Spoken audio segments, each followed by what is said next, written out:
You guys sent me off on a mission to watch, what is it called? Life Partners. And I saw it, and I loved it. I loved Life Partners. Life Partners was kind of a much-needed film in the space about friendships, especially kind of adult female friendships, where it's just like you're at the crossroads of your life, as well as like, these are the people that have always been with me. Are they going to continue? But I can't think of any kind of other shows or movies where that's been a component. And I guess that's why, one, Life Partners is a great movie, but two, like why, to me, it just felt like, oh, this is really fantastic because it's something that I've been looking to see, where it's just like someone meets somebody and then suddenly there's a part in the movie where it's just like, you know, we're no longer having those late night conversations together. I've lost that, but because you have someone, you still have that, and that kind of disconnect when, like, friendships change. Friendships will always change, but that particular thing where you don't consider that you're actually a piece removed from someone else's life while you still have that piece for you, I thought was really amazing. You know, Bridesmaids touched on this as well. Like, you know, she's getting engaged, she's getting married, and like we get to go through the one character who's like not having this life change, and you see her struggles without having that like companionship, someone to go and just talk about your day, or like shit just keeps piling up on you and you kind of make it about yourself, but like you kind of need that journey and that separation away from a friend maybe to have those like reflective moments. Yeah.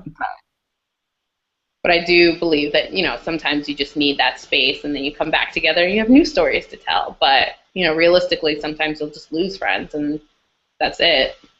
Yeah. Linda, what do you think? And relating to your Linda? Yeah.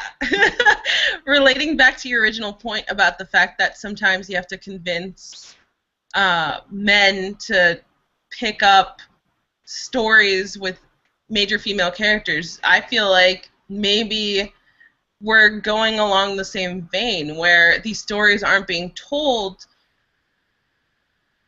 maybe because as an industry people think that we don't want to see these stories.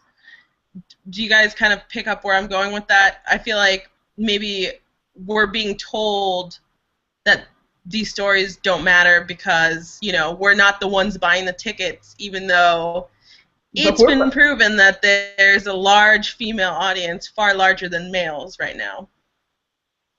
Like Furious 7. All the ladies are going to go see Furious 7. I still have to see it, but it's a great franchise. Women like action movies. Women like, you know, women like men, like all persons of all genders, sexes, whatever, like anything that resonates with them.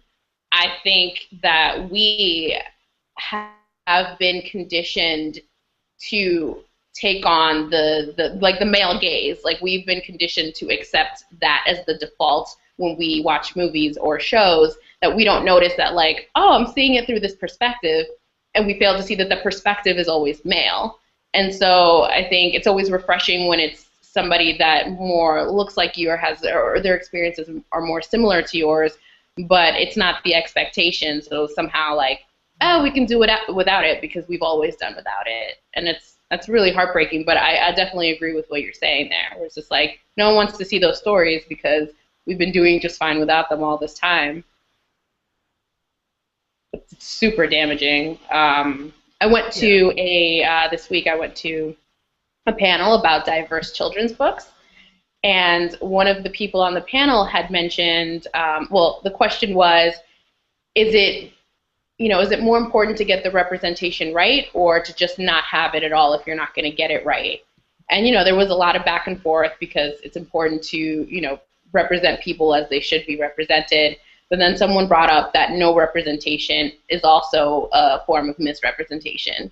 Like and I know that this show keeps being brought up a lot, but it's true. Like the show Girls, where it's just like you can be someone living in New York City And there's no reason why you shouldn't be around a person of color at least like every block that you walk, honestly, in a city as diverse as New York. Like, it's not a logical kind of representation. And so having the absence of so much of that color being absent from that scene is in fact misrepresenting kind of the space that people of color, especially women of color, are allowed to exist in media. We have to tell our own stories, tell every aspect of it, no matter how gross.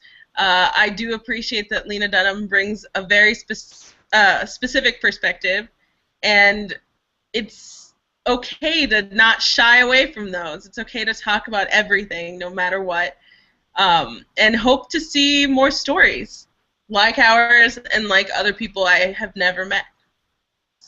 Hey guys, thanks for watching us. Hope you enjoyed the conversation. If you'd like to continue it, comment down below. We also have our social medias. Please like us and share with us any topic that you want to be open about, talk about. We would love to talk about it maybe too.